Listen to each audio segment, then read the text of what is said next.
Jasmine Crockett just lives rent-free in the heads of everyone in MAGA world. She is so easily able to get under their skin. And what's the best part about when she does is that it's not just that she humiliates them, but when they try to call her out, it ultimately just backfires, which is exactly what we saw when Jasmine Crockett delivered a brutal on-air takedown of MAGA that left Jesse Waters over at the Fox propaganda outlet just melting down and losing it in a way that just made him look stupid.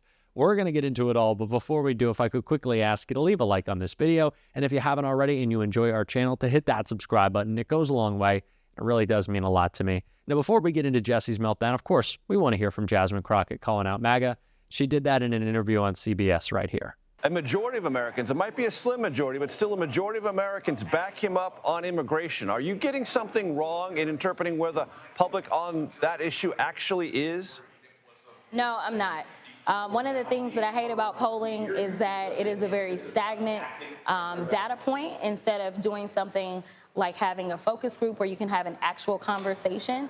I don't know exactly how these questions are being asked, but one thing that I can tell you is that if you sit down and you say, are you okay with your grocery prices?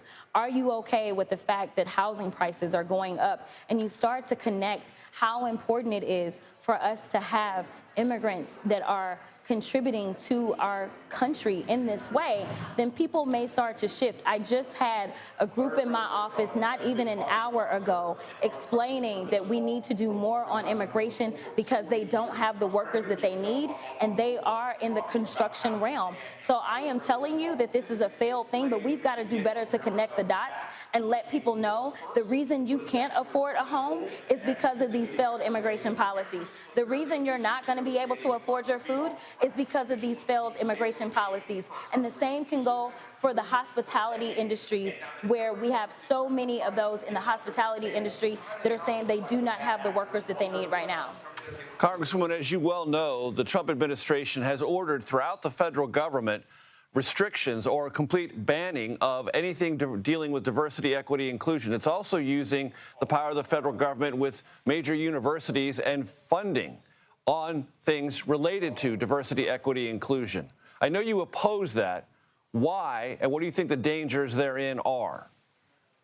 Yeah, I mean, as far as I'm concerned, this is a workaround for getting around the Civil Rights Act. They are packaging it up in a very different way. But the goals of diversity, equity, and inclusion have always been to really more so elaborate on the Civil Rights Act. And I think that that is what is so scary for so many Black Americans that look at a colleague that I never got to serve at, but they look at the stories of the John Lewises, and they know the struggles, they know the fights that so many that came before us engaged in, only to have people trample upon that progress and say, you know what, you are not enough. And just to prove it, we are going to defund you. That doesn't make sense. And honestly, it is not what's best for America. What I always tell people is that as someone who had a business major with an emphasis in finance, you always wanted a diverse portfolio. You always want diversity when it comes to our energy, as someone who had to deal with the winter storm in Texas. So why is it that diversity somehow is now the boogeyman and is bad when it comes to our workforce? When you are trying to market and make sure that you can make money from all Americans, you may want to engage in the perspective of all Americans to make sure that your product can get there. And I'll give you this final example. We saw that Target decided that they were going to get rid of diversity, equity, and inclusion. So guess what? We took our diverse dollars elsewhere. In fact, it was Costco that said that they were going to embrace diversity, equity, and inclusion. And what have you seen? You have seen record growth from Costco at a time in which Donald Trump is killing our economy. So if you want to survive, if you actually want to do better and thrive, then my guess is that you should embrace diversity, equity, and inclusion, because that's who we are in this country. It is the American thing. Texas Democratic Congresswoman Jasmine Crockett, thank you. I appreciate the time. Thank you.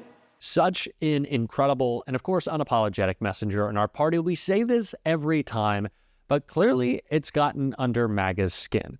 And what's so funny about this, and what is going to happen on Fox that we're going to check out in just a second, is they love to do this thing where they take what they think is a really bad clip of Jasmine Crockett or AOC or any other Democrat, but when they play it, it actually just kind of sounds entirely reasonable and someone that you would want. in government. And that's what we saw right here. And then Jesse Waters' reaction, just so absurd. Rising star Jasmine Crockett is the MVP of attention seeking, and she's defending the need for illegal immigrants with this shocking take.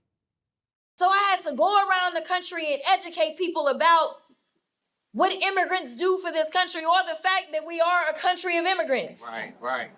The fact is, ain't none of y'all trying to go and farm right now. Okay, so I'm lying. Raise your hands. You're not. We done picking cotton. We are. You can't pay us enough to find a plantation. What do you think of the idea that we need illegals because the blacks aren't picking cotton anymore? Well, I don't like that idea, Judge, and I think it's pretty racist. But you know, whether it's guest right, of course, whether it's a guest worker program, whether it's people that come here seasonally, I guess some jobs in agricultural, you have to have the people south of the border do it. But that's not really the issue. That's not the jobs they're taking. They're taking actually good blue collar jobs all over the country. Look at the south side of Chicago. Okay, I got to hit the first two ridiculous things here. Did Jesse Waters, who works at Fox, just say Jasmine Crockett is racist? Jesse Waters? Okay, I don't even know how to respond to that besides just laughing. So smug, so ridiculous. But then also he says that she's not authentic, which I think might be a fair critique of some Democrats. A lot of Republicans, by the way, who are not honest or truthful in anything that they do. So that critique can just be made of politicians. But Jasmine Crockett, really? Someone who is so honestly herself, fiery in her authenticity so much that it upsets you? And I thought it was the clip that they played of Jasmine Crockett just being like, yeah, immigration to America is good. We are a country of immigrants. It is deflationary. It is the backbone of our economy. You guys have been talking about farmers. Like, what? A completely reasonable clip of Jasmine Crockett. They're like, whoa! I just always think it's funny when they kind of do the cell phone there. Jesse Waters trying to pretend that he's so manly. What, like, because you're on Fox? This is the thing these guys have been saying a lot. I'm okay with the argument that, sure, we want people who are able to speak for an extended period of time, that aren't just leaning on the talking points, but to present that as like some manly exercise, being able to go on a podcast, they're just out of touch. That is just what we see. It's all across the MAGA media. And when members of Donald Trump's administration go to the mainstream media and try to defend him, which is what we saw Peter Navarro try and fail to do, Donald Trump's trade advisor, who Elon Musk even admits is a moron who has no idea what he's talking about. He tried to defend this crash in the market. Take a look right here. Has what's unfolded here fundamentally altered for the worse the foundation of our global financial system? Look, just in a joking manner, I think CNBC is going to sue CNN for intruding on their financial analysis and all of that. And what I just heard in terms of the market analysis, I mean, like, that's to me is pure spin. You had the highest rise in stock market history yesterday. Of course, there's going to be a little pullback. The question is, what spin are you going to put on it back? It's just a normal retracement after a big day. It's no big deal. Let's look at where we are, and this is what's the good news for the American people. If you simply look where we are now, we've got a 10% global tariff in place, and we're taking in about probably $4 billion a day. Well, we were losing $4 billion. We're taking in about $2 or $3 billion now. So that's all to the good. We're clawing back some of that dangerous trade deficit, and we've set a 90-day negotiation in motion where at least 90 countries now want to come in and see us.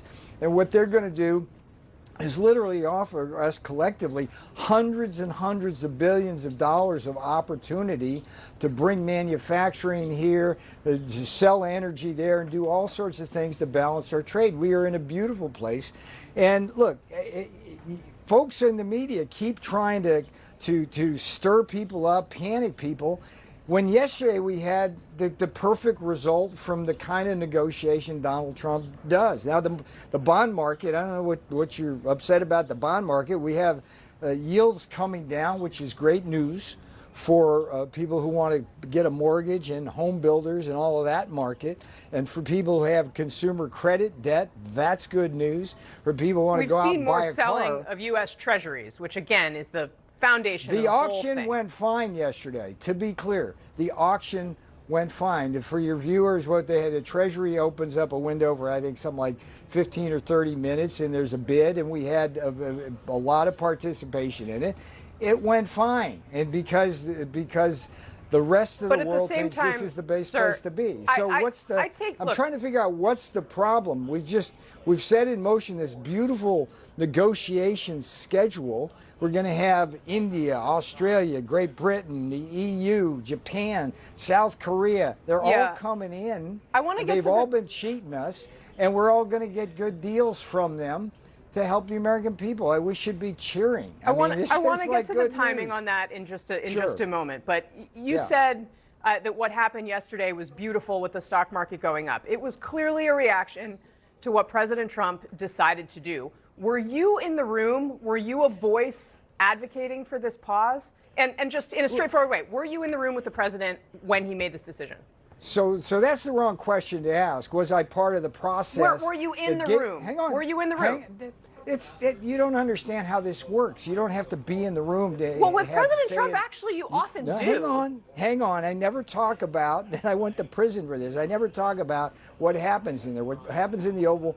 I'm not asking what was said, sir. I'm asking, were you there or were you not? Let me tell you about the process, okay? The process is we've got Scott Besson, Howard Lutnick, Jameson Greer, Kevin Hassett, J.D. Vance, myself, Steve Marin at the CEA. We all discuss all these things. What has been so interesting, if I can put it that way, about the response to Donald Trump's tariffs from MAGA is that this is like the first time ever that they're not on the same page. You know, MAGA usually falls in line and regurgitates whatever talking point that they want out there. But on this, we don't actually know what it is. That's how dumb the tariff policy is. It's usually some very easy, digestible point that they're trying to get out there. But we're both hearing that the market going up is because of Donald Trump. It's tanking because of Joe Biden, or vice versa. But also at the same time, the stock market doesn't matter. But also the biggest day in history, which it was in. But also we want manufacturing, but not that manufacturing. But we're getting rid of the manufacturing appropriations from Joe Biden's agenda. None of it makes sense, because it doesn't make sense. Because these people don't know what they're doing. And let's just say that. They're stupid. We're going to be saying that truth on this show every single day. And if you want to support that, as always, you can hit that subscribe button, leave a like on this video. And if you stuck around to the end, you can drop a blue heart in the comments. And until next time, I'll see you soon.